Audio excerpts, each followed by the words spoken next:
하나님 말씀은 열왕기하 20장 1절부터 7절까지 말씀입니다. 잘했으면 아멘. 그때 히스기야가 병들어 죽게 되매 아모스의 아들 선지자 이사야가 그에게 나와서 그에게 이르되 여호와의 말씀이 너는 집을 정리하라. 내가 죽고 살지 못하리라 하셨나이다.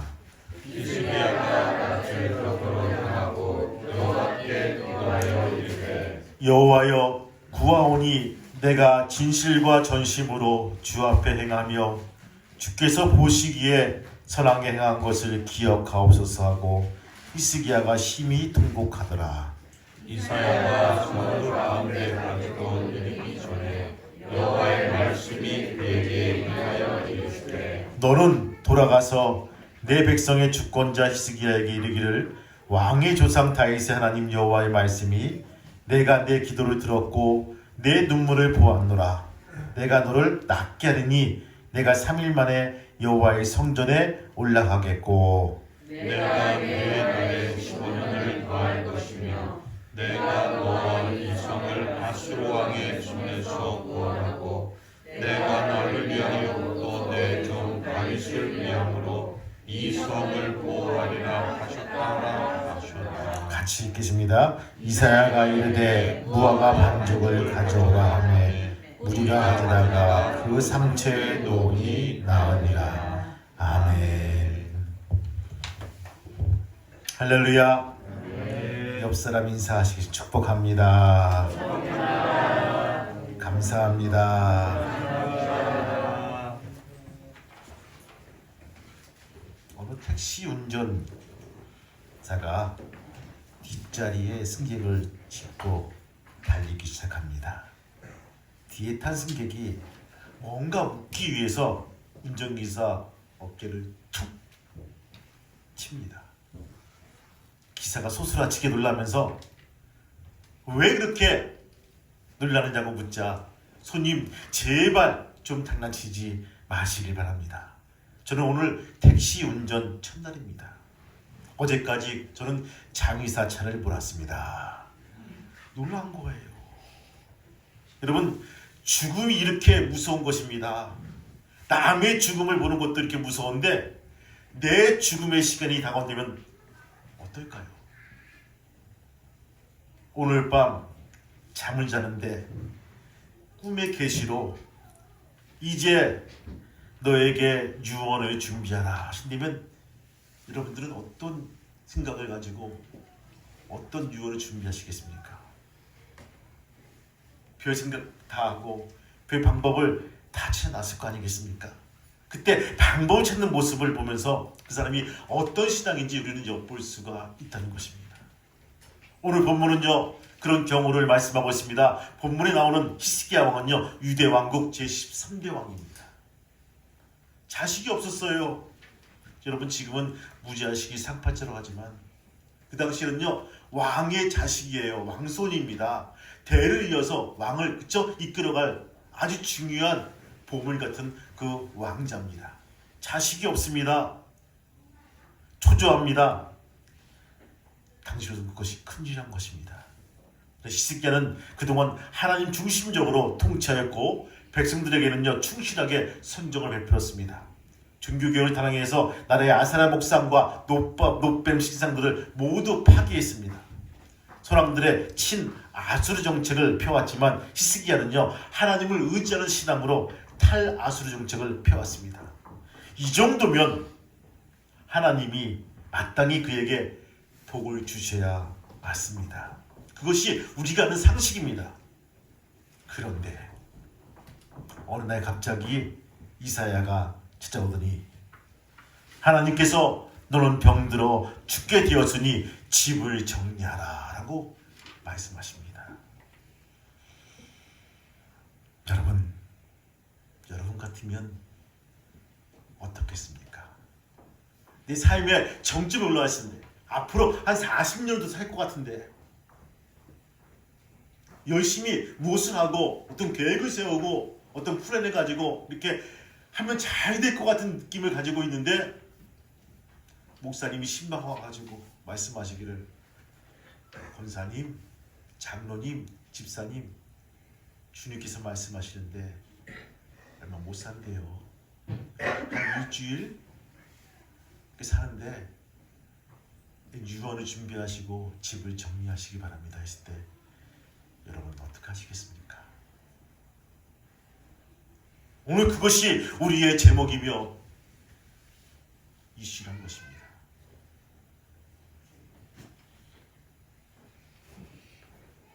히스기야는 그 말을 듣고 굉장히 놀라합니다. 그래서 그는 침상에서 기도하였다고 하죠. 그 말은 너무 급해서 성전에 올라가지 못하고 침상에서 기도했다는 것입니다. 그는 벽을 향해서 통곡하였습니다. 오직 하나님만 바라봤다는 거예요. 히스기야는 어린 아이처럼 통곡을 하면서 울었을 것입니다. 그동안 내가 하나님 중심으로 선하게 살려고 애쓴 것을 주여 기억하옵소서. 그 기도가 절규였고 체면불구하고 통곡하면서 하나님께 기도했다는 것입니다. 사람이 종말 앞에 서면요 몇 가지 태도가 나온다고 합니다. 가장 많이 나오는 것이 허무와 후회라는 것입니다. 일본의 말기 암 환자 호스피스 전문가인 오츠 스위치 박사는요 죽을 때 후회하는 25가지라는 책을 냈는데 죽을 때 후회하는 25가지라는 책을 썼는데 종말 때 사람들이 25가지를 후회한다고 합니다. 그것이 뭘까요? 사랑하는 사람들에게 고맙다고 말하지 못한 것이다. 여러분 옆 사람과 인사하시기 바랍니다. 고맙습니다. 그래요. 아니 시장에서 내가 물건을 이렇게 좀 샀는데도 아유 할머니 고맙습니다. 이거 참 할 수 있잖아요. 근데 안 해. 못해. 매일매일 보는 배우자한테 자녀한테 야 이거 줘서 고맙다 할 수 있잖아요. 당연시 여기는 거예요. 여러분 당연시가 어디 있습니까? 그렇죠? 친절을 베푸지 못한 것, 삶과 죽음의 진작에 생각하지 못한 것을 살아온 것, 하나님의 가르침에 깨닫지 못한 것에 후회란 것입니다. 그래서 한숨만 쉬고 인생이 고작 이런 줄 몰랐다고 허무합니다. 그런가 하면은 발광하는 모습을 취한다고 합니다. 세상 사람들은 악한 사람들은 이렇게 많은데 왜 선하게 산 내가 일찍 죽어야 되는가 하면서 발광한다는 거예요. 이 발광 앞에 붙는 수식어가 있죠. 지랄 발광한다는 거예요. 어느 대기업의 회장은요 죽음을 앞두고 크게 절규했다고 합니다. 더 살아보려고 수단 방법을 찾아서 비싼 약을 구하고 용어단 사람들 찾아가면서 매사에 그런 솔깃한 유형을 찾아보기도 합니다. 그리고 다 접어두고 마지막 유형은요 하나님을 찾는 사람입니다. 여러분은 어떤 유형에 속할까요? 본문은요 히스기야가 제일 먼저 하나님 찾아가는 모습을 소개합니다. 그리고 벽을 향해서 통곡하며 궁일이 여겨달라고 애원합니다. 그 기도가 절실했고 순진했을 것입니다. 왕의 체면도 불구하고 백성들 보는 앞에서 금식하며 눈물을 흘리며 통곡을 합니다. 사람은 종말 앞에서 모두 제자리로 돌아갑니다. 사람은 종말 앞에서는요 모두가 진실해집니다. 사형수는요 사형대 앞에서 진실하다고 합니다. 그러면 그의 기도가 응답되어서 15년의 수명이 연장되었다고 오늘 성서는 기록되고 있습니다. 우리는 알고 있어요. 차라리 일찍 죽었으면 히스기야는 이스라엘에서 남유다에서 정말 악한 왕을 못 만났을 텐데 근데 그 당시에는요 이것이 절실했고 그것이 하나님의 응답이란 것입니다. 여러분 본문의 이야기를 다시 한번 정리하면요 우리에게 많은 메시지 주고 있습니다. 사람은 종말을 어떻게 맞이해야 되는가 또 어떻게 준비해야 되는가를 우리에게 일러주고 있다는 것입니다. 그리고 그때 신앙인들이 가져야 될 태도가 무엇인가? 가장 중요한 태도는요 하나님을 향한 의존도입니다. 따라합시다. 하나님을 향한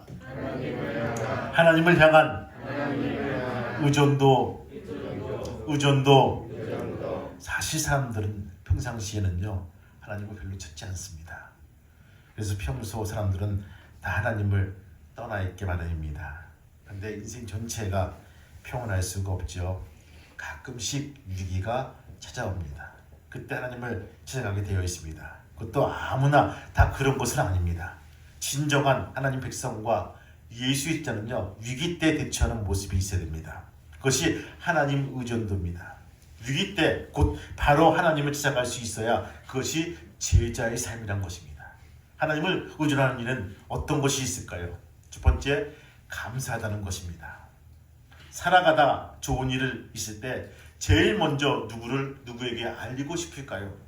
여러분들은 좋은 소식을 들었을 때, 정말 기가 막힌 소식을 들었을 때 누구에게 그 소식을 알립니까? 부모님 중에 어머님, 아버지, 또 배우자, 자녀, 친구. 예, 좋아요. 맞아요. 가장 가까운 사람일 것입니다. 우리 신앙인들에게 가장 반가운 분은 누구니까? 하나님이십니다. 그러니까 제자의 삶은요, 하나님 중심으로 살아가는 사람들입니다. 다윗은요, 언약궤를 옮길 때 앞에서 춤을 추었어요. 백성들 보기에 부끄럽고 창피한 것이 그에게는 문제가 하나도 되지 않았다는 것입니다. 다윗은 더한 것도 했을 것입니다. 그러니까 하나님이 다윗을 좋아하신 것입니다. 다윗은 진정 하나님을 사랑했고 하나님도 다윗을 사랑했던 것입니다. 여러분은 진정 감사하며 살아가고 있습니까? 진정 하나님의 은혜에 감사하고 있습니까? 바울은요, 주님으로부터 부름받은 사도됨에 늘 감격하면서 늘 감사했습니다. 그래서 그런 고백합니다. 나의 나됨은 오직 하나님의 은혜다. 할렐루야. 이렇게 고백합니다. 그것이 제자의 삶입니다. 곧 감사가 곧 예배입니다. 진정한 예배는요, 진정한 감사의 행위입니다. 그래서 그리스도의 삶의 생명은요, 곧 예배입니다. 예배는 그리스도인에게 근본이며 중심이며 뼈대입니다. 그래서 그리스도인은 예배를 생명처럼 지켜야 한다는 것입니다. 오늘도 300명 이상의 확진자가 나왔더라고요. 계속 일주일 동안 고공행진이에요. 의사들은 말합니다. 400명이 될 것이고 다음 주 초는 600명이 될 것이라고 예언을 합니다. 근데 참 이상한 게 나쁜 것들은 다 예언이 맞아떨어져요. 걱정입니다. 가까스로 열려있는 이 대면 예배가 다시 또 닫히지 않을까 걱정하며 기도합니다. 여러분, 우리가 같이 모였을 때 하나님을 마음껏 찬양하며 예배할 수 있는 귀한 성도가 되시기를 주님의 이름으로 축원합니다. 우리들은요, 예배를 생명처럼 지켜야 됩니다. 성전을 지키고 하나님을 지키고 지키는 나라, 바로 이것이 우리의 믿음이며 우리 신앙이라는 것입니다. 여러분, 지켜나갈 수 있는 귀한 저와 여러분 되시기를 주님의 이름으로 축복합니다. 하나님을 의존하는 일은 뭡니까? 하나님과의 정성화입니다. 정성화는요, 모든 면에서 다 좋은 것입니다. 사람과의 사이에도 하나님과의 사이에도 바로 정상화는 최고입니다. 근데 이 정상화를 가로막는 것이 있습니다. 뭡니까? 죄입니다. 인간은 누구나 죄를 짓고 살고 있습니다. 문제는 곧바로 해결받아야 될 이 점입니다. 왜냐하면 바로 죄는요, 하나님과의 정상화를 가로막는 이 장애물이기 때문입니다. 사람의 몸에는요, 많은 미세혈관이 있다고 합니다. 그것이 막히면요, 사람은 때로는 질병에 걸리기도 하고 쓰러지기도 합니다. 아주 무서운 병입니다. 여러분, 신앙도 마찬가지죠. 이 죄는요, 하나님과 우리 사이에 가로막는 이 장애물입니다. 하나님의 은혜를 저버리는 행위입니다. 여러분, 다윗을 보세요. 다윗은 밧세바 사건 이후에 가장 두려웠던 것이 뭡니까? 하나님이 나를 버리시지 않을까 하는 두려움이었습니다. 내가 이것으로 인해서 하나님께 버림받지 않을까 하는 이 두려움들. 그래서 평생 그런 눈물로 침상을 적시면서 주 앞에 기도합니다. 내 눈물이 주야여 내 음식이 되었다라고 시편 기자는 말합니다. 나의 눈물은 주의 병에 담아 주옵소서. 눈물로 살았습니다. 죄는 짓지도 말아야 하고 지었으면 곧바로 회개로 해결받아야 될 것입니다. 그래야 자유함을 주시고 하나님과의 관계에서 다시 지속될 수가 있다는 것입니다. 대표적인 죄가 두 가지가 있죠. 뭡니까? 하나는요, 하나님 없이 살려는 의지입니다. 누구 없이? 하나님 없이 살려는 의지. 하나님 없이 내 의지대로 살려는 생각이 죄입니다. 이만큼 내가 아는 게 많기 때문에, 내가 이만큼 돈이 있기 때문에 하나님 필요 없어요 하신 분 있고요. 젊은 사람들은요, 이만큼 내 건강하기 때문에 내가 하나님 지금 필요 없어요 하신 분도 있어요. 오늘 현대인은 대부분 혼자 내 의지로 살려는 것이 살아갈 의지가 있어서가 아니라 내 생각 속에 하나님에 대한 개념을 없애려는 의도입니다. 그래서 오늘 현대인들 가슴에는요 무신론 바탕이 이루어져 있고 하나님에 대한 의존성이 전무합니다. 여러분 그것을 전문용어로 뭡니까? 교만이라고 합니다. 교만이에요. 교만은요 하나님 없이 살려는 마음입니다. 그 병에 걸리면요 잘 치료가 안 돼요. 여러분 약국에 가서 한번 문의해 보세요. 선생님 제가 병에 걸렸거든요. 무슨 병인데요? 교만이라는 병이 걸렸는데 먹는 약 좀 주세요. 약사는 웃을 거예요. 그런 약이 없어요.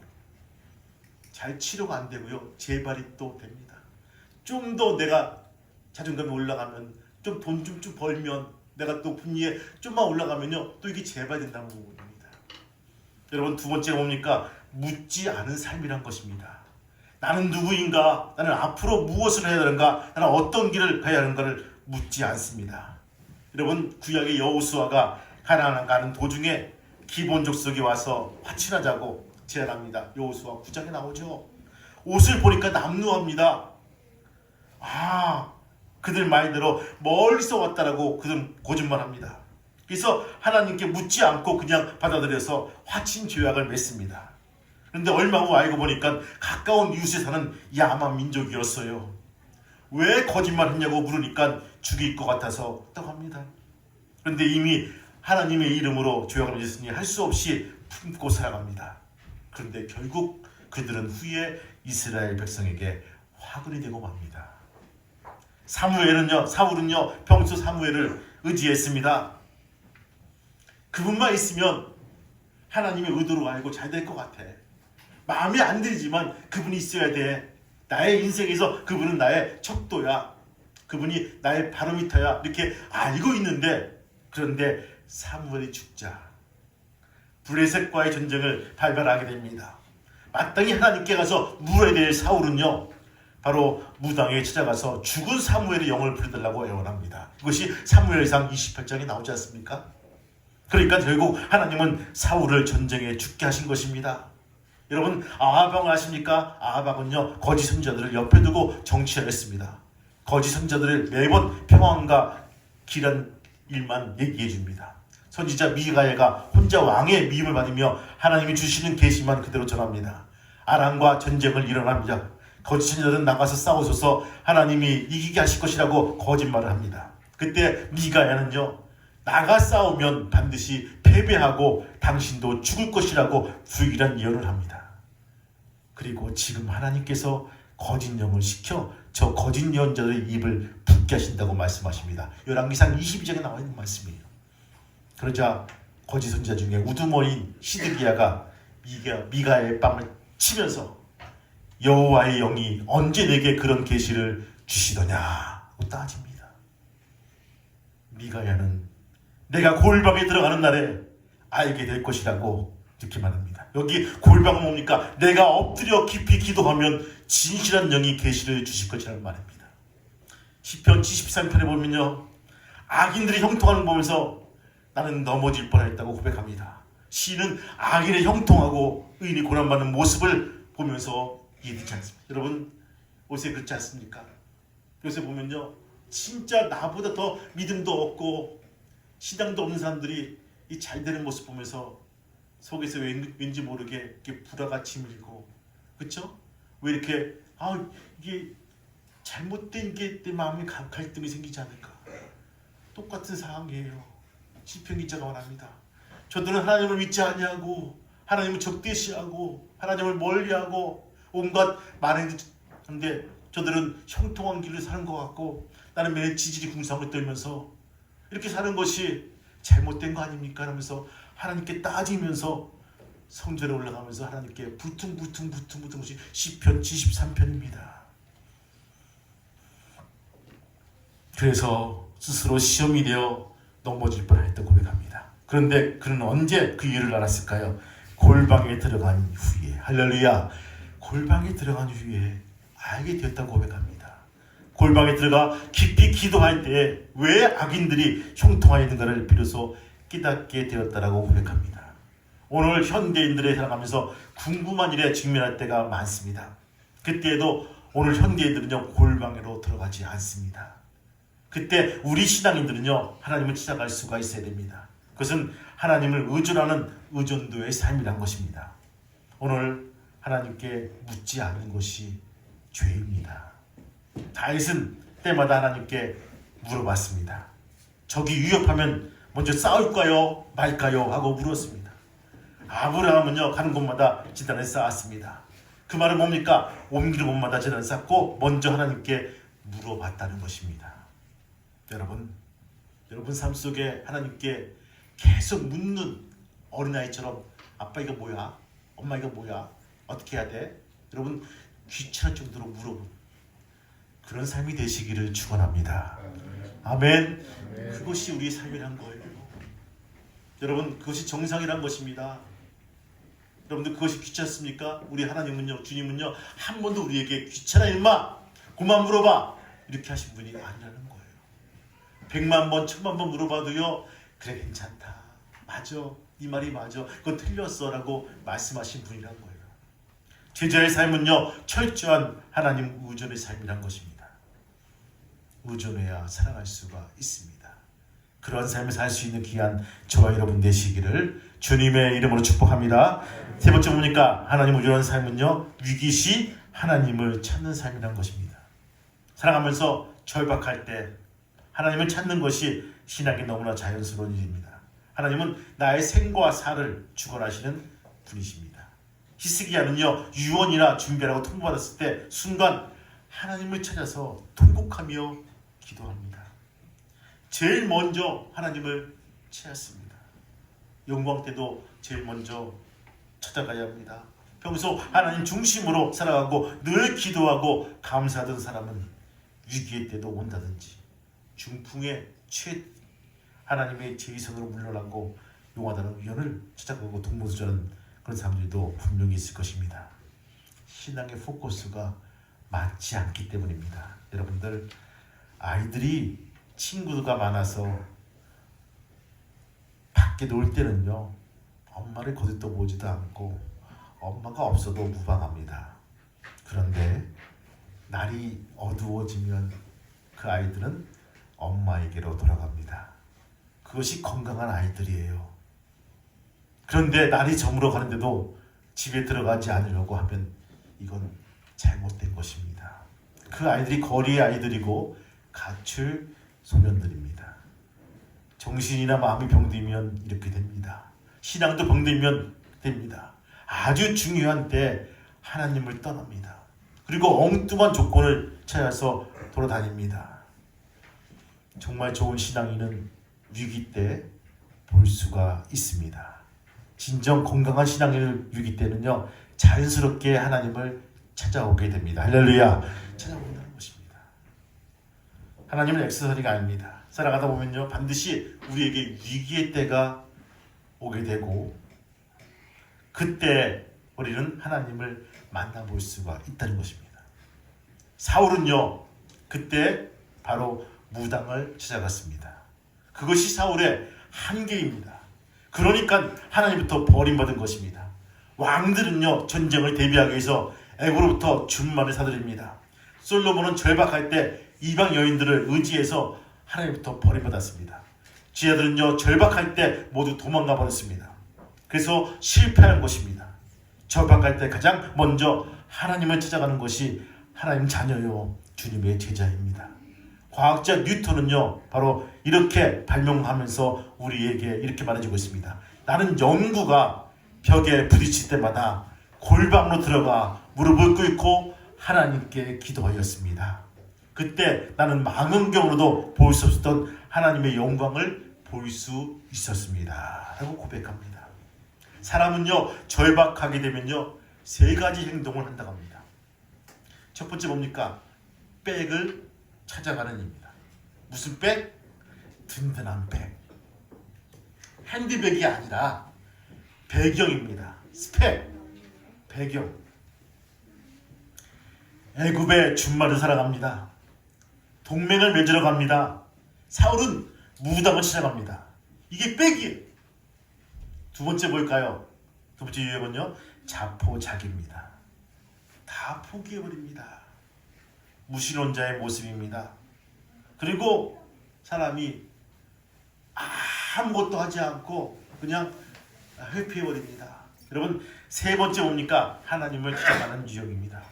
찾아가서 체면을 놓고 부르짖습니다. 어떤 사업가는요, 부도가 나서 가자, 부도는 남들에게 있을 줄 알았더니 자신에게 있는 줄 알고 깜깜하게 올라가서 산에 올라가서 하나님께 기도합니다.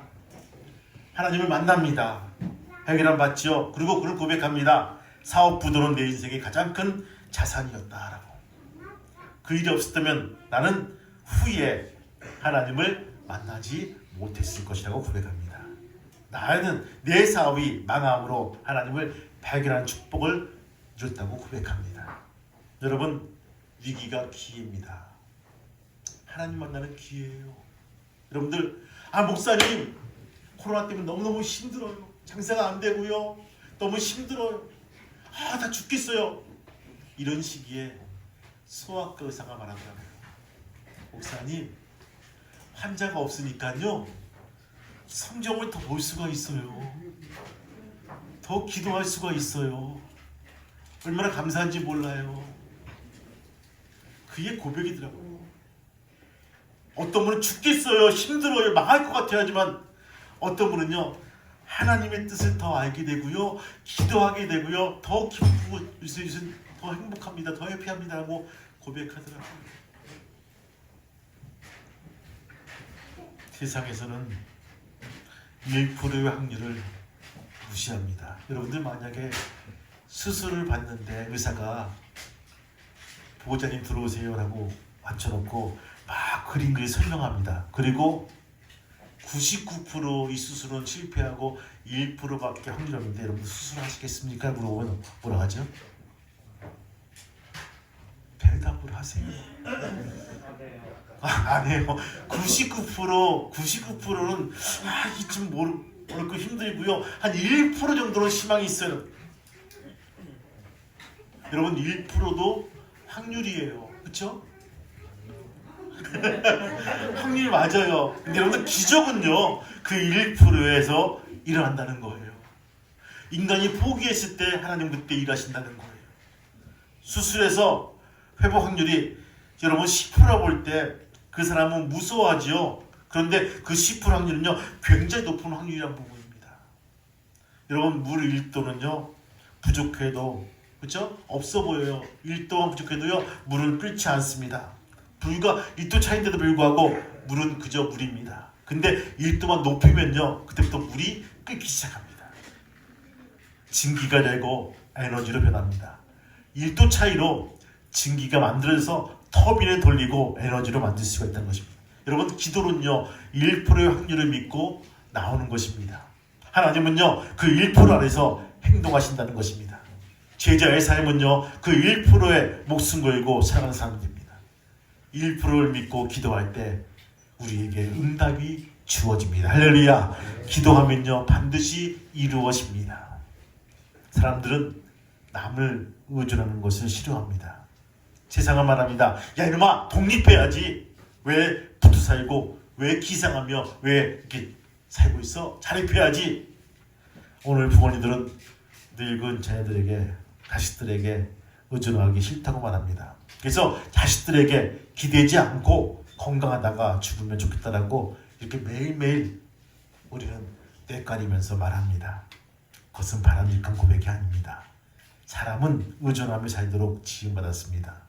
태어날 때부터 끊임없이 부모를 의존합니다. 그리고 나이가 들면서 자식들과 불갑을 의존하며 살게 되었습니다. 내가 죽어보십시오. 아무리 신세 지지 않겠다고 해도 자식들에게 의존되어 있다는 것입니다. 예수님도 마지막에 십자가에서 죽어서 축 늘어져 있을 때 누군가에 의존할 수밖에 없었습니다. 그래서 갈라디아서 6장 말씀하니까 너희가 짐을 서로 짐지라. 그리하면 그리스도의 법을 성취하리라. 할렐루야. 이렇게 일러주고 있어요. 주님은 나의 주님이시고 나의 구원이시고 나의 목자이십니다. 내 인생의 소주이시고 나와 동행자이십니다. 주님은 내가 의지할 때 의지할 100%의 의존자이십니다. 여러분, 창피하다고요? 어떤 분은 부담스럽다고요? 아니, 그것이 아니란 것입니다. 주님은 우리에게 많은 것을 내어주시고 이미 품을 수 있는 마음을 우리에게 허락하신 분이에요. 또 달라고 얘기해도요, 주시는 분이 주님이시란 것입니다. 그 주님을 믿고 나올 수 있는 여러분 되시기를 주님의 이름으로 축원합니다. 이 믿음을 가지고 고백하고 살아가는 평화교회 신앙인이고 주의 지체가 되시길 바랍니다. 믿음을 가지고 승리하는 귀한 성도가 되시기를 주님의 이름으로 축복합니다. 아멘. 찬송 한 장 부르고 같이 기도할 겁니다. 주님과 같이.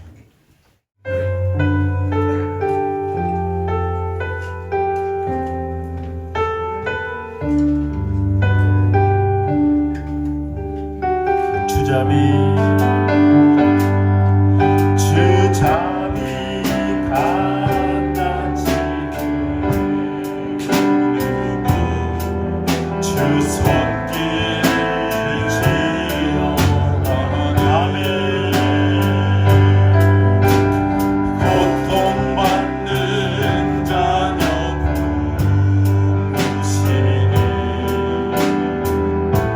주밖에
묻지 않고 내 마음대로 내 뜻대로 살려는 것들 이렇게 살아왔음을 고백을 합니다.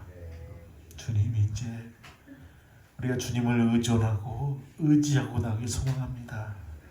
특별히 이 믿음을 가지고 주님께 계속 묻게 도와주시고 주 앞에 나오게 도와주시고 주님께 붙들려 사는 귀한 믿음의 성도가 될 수 있도록 허락하여 주옵소서. 예수님의 이름으로 기도합니다. 아멘. 하나님, 특별히 이 시간 기도하는 것은 하나님을 향해서 하나님이 없다고 살아가는 인생들, 교만한 인생이 되지 말게 도와주시고 다 안다고 하나님께 묻지 않는 무지의 인생 되지 않도록 인도하여 주옵소서. 시시콜콜 묻게 도와주시고 하나님을 의지하며 살아가는 매일매일의 삶이 될 수 있도록 허락하여 주옵소서. 많이 배운 것, 많이 아는 것, 건강한 것 오늘 시시기에 보니까 소용이 없음을 보게 됩니다. 주님, 주님께 의존하며 붙어있고 붙들고 살아가는 매일매일 삶이 되는 평화교회 성도가 될 수 있도록 인도하여 주옵소서. 이제는 우리 주 예수 그리스도의 은혜와 하늘아버지의 크신 사랑과 성령께서 인도하시는 귀한 삶이 저들의 가정과 사업장과 자녀들과 기업 위에 지금부터 영원토록 함께 하시기를 간절히 축복하며 기도하옵나이다. 아멘.